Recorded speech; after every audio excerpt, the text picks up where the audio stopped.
She woke before dawn, the city still wrapped in a heavy blanket of silence. The streets glistened with rain, reflecting the dim yellow glow of the streetlights. Her breath came in short bursts, mist curling in the cold morning air.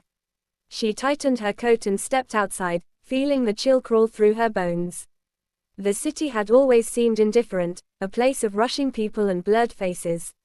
She had lived here for years without anyone noticing her existence.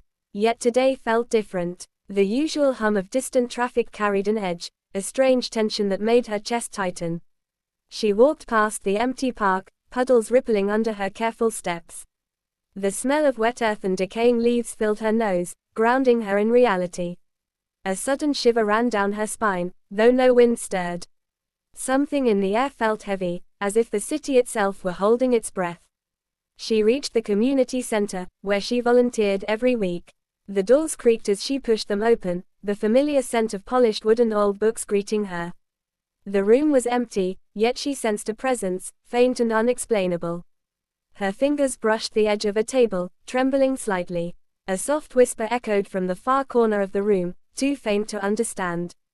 Her pulse quickened, every step louder against the tiled floor. Then she saw it, a stack of letters, perfectly aligned on a chair that had never held anything before. Her name was written on the top envelope in bold, neat handwriting she did not recognize. She picked it up, her hands slick with nervous sweat. Inside was a note, short but piercing, that made her knees weak. You are seen, you are needed, the city watches, and waits. The words struck her like ice water, the room seeming to close in around her. Outside, the morning sun broke through the clouds, splintering light across the wet pavement. Her phone buzzed in her pocket, but she ignored it, her attention fixed on the invisible weight pressing against her senses. The streets beyond the windows seemed different, alive with expectation, as if every passerby carried a silent story only she could feel. She stepped outside again, heart hammering, as the city stirred to life. People brushed past her, unaware, yet she felt a strange connection to each one. Every glance, every step, every sigh resonated within her chest. It was overwhelming, dizzying, and exhilarating all at once. Then she saw the crowd gathering at the square. It was spontaneous, silent, waiting, and she instinctively knew it was for her. Her legs moved on their own, drawn to the throng, the hum of the city now sharp and alive. And in that moment, she realized the ordinary life she had led was gone. She was no longer invisible. Her chest tightened as she approached the center of the square. Faces turned toward her, eyes filled with hope, fear, admiration, and expectation. The air was thick, buzzing with a tension she could taste, metallic and heavy on her tongue. Every step made the ground beneath her feel unstable, like walking on thin ice. A sudden scream cut through the murmurs, sharp and terrifying. She spun around, heart in her throat, but the street behind was empty. The wind carried a whisper again, colder this time, curling into her ears, you must lead, or fall. Her vision blurred with sweat and fear. The city seemed to tilt, buildings swaying slightly in the heat of the moment. Her senses screamed, every sound amplified, every shadow looming larger than life. People around her froze, faces pale and mouths open, eyes glued to her. She understood then that being a role model was no longer about kind words or quiet service. It was about survival, about bearing the weight of a city that was watching her, judging her, needing her. She swallowed hard, the wet taste of iron on her tongue, and took the first deliberate step forward. The crowd exhaled in unison, a sound like wind through trees, tense and expectant. The city waited, her foot hovered over the cracked pavement, the cold seeping through her shoes. Every nerve in her body screamed for her to turn back, yet something deeper, harder, demanded she move forward. The crowd watched silently, a living wall of anticipation, their eyes following her every motion. A sudden tremor shook the ground beneath her. She stumbled, barely catching herself on a lamppost, the metal cold and unyielding. Above, the sky darkened unnaturally, clouds swirling as if pulled by some invisible hand. The city she had known all her life felt strange, unfamiliar, almost alive. Whispers floated on the wind, soft and indistinct at first, then louder, urgent. Her name, repeated over and over, though no one was speaking. It rattled her chest, made her head spin, and a hollow panic settled in her stomach. The pavement cracked underfoot, jagged lines spreading like veins. From the corner of her eye, shadows twisted unnaturally, bending around corners that should not exist.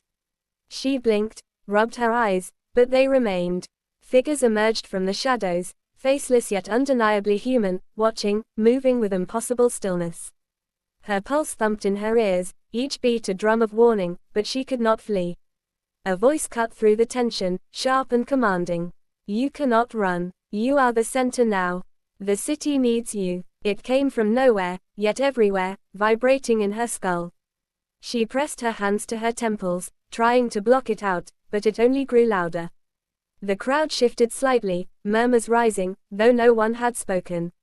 A sudden wind tore through the square, carrying the smell of ozone and smoke. Buildings groaned, glass rattling in the frames, and somewhere, far above, metal screeched. Her stomach turned, every instinct screamed that something was about to break. And then she saw it, a figure stepping from the shadows, taller than any human should be. Its face was featureless, smooth, reflecting the dull light like dark water. It raised a hand slowly, deliberately, pointing toward her. The air seemed to compress around her, thick and suffocating, and her lungs burned with the effort to breathe. Her legs moved almost on their own, carrying her closer despite the fear clawing at her. The crowd parted as if obeying some unseen force, their faces pale, eyes wide with unspoken terror. The figure remained still, yet the world around it trembled, reality itself bending subtly. She could feel the weight of the city pressing down on her, demanding she act, decide, endure. A sharp crack split the air, and lightning danced across the skyline, jagged and bright. It illuminated the figure fully for a heartbeat, and she saw that it was composed of fragments, shadows, smoke, pieces of the city itself. The streets, the buildings, even the people's emotions seemed to flow into it, feeding it. And in that instant, she understood, her ordinary life, her small acts of kindness, had made her visible to something far larger. She trembled, not from cold but from sheer recognition of what she faced. The city was alive, watching, testing her, and she stood at the epicenter. She realized her role as a model was not symbolic, it was literal. Her actions, her choices, could sway the city's fate. A hand brushed against her shoulder. She flinched but did not turn, expecting more shadowed horror, more impossible figure. Instead, it was the first real person she had seen in hours, a young girl from the neighborhood, eyes wide but steady. "You can do this," the girl whispered, voice trembling yet full of certainty. The simplicity of the words struck her harder than the chaos around her. The shadowed figure moved closer, stretching unnaturally, the air buzzing with energy.